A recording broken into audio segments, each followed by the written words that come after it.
and therefore the following pages rest like a true confession on matters of fact which to a friendly and charitable person may convey the inner truth of almost a lifetime.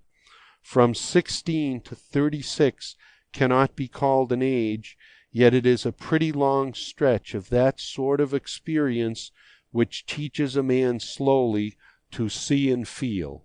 It is for me a distinct period, and when I emerged from it into another air, as it were, and said to myself, now I must speak of these things, or remain unknown to the end of my days, it was with the ineradicable hope that accompanies one through solitude as well as through a crowd of ultimately some day, at some moment, making myself understood.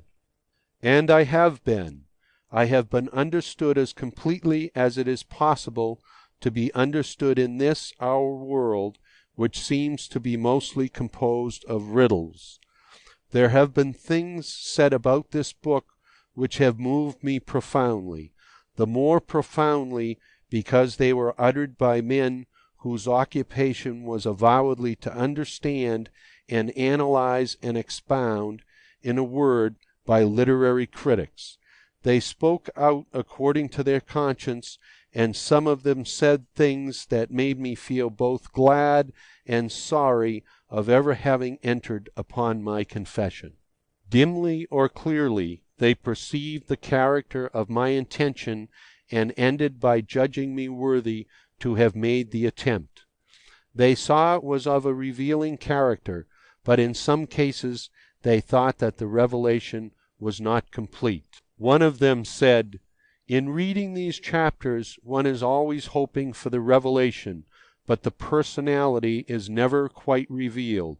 We can only say that this thing happened to Mr. Conrad, that he knew such a man, and that thus life passed him leaving those memories. They are the records of the events of his life, not in every instance striking or decisive events, but rather those haphazard events which for no definite reason impress themselves upon the mind and recur in memory long afterward as symbols of one knows not what sacred ritual taking place behind the veil." To this I can only say that this book, written in perfect sincerity, holds back nothing, unless the mere bodily presence of the writer. Within these pages I make a full confession, not of my sins, but of my emotions. It is the best tribute my piety can offer to the ultimate shapers of my character, convictions, and in a sense destiny, to the imperishable sea, to the ships that are no more, and to the simple men who have had their day. J.C. 1919. Contents. Section 1. Landfalls and Departures. Section 2. Emblems of Hope. Section 3. The Fine Art.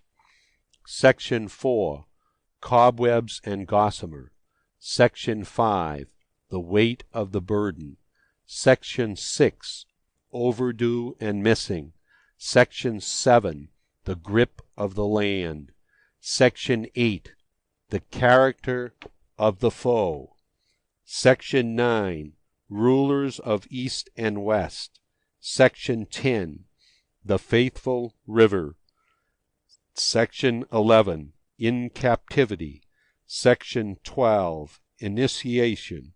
Section 13. The Nursery of the Craft. Section 14. The Tremolino. Section 15. The Heroic Age. The Mirror of the Sea.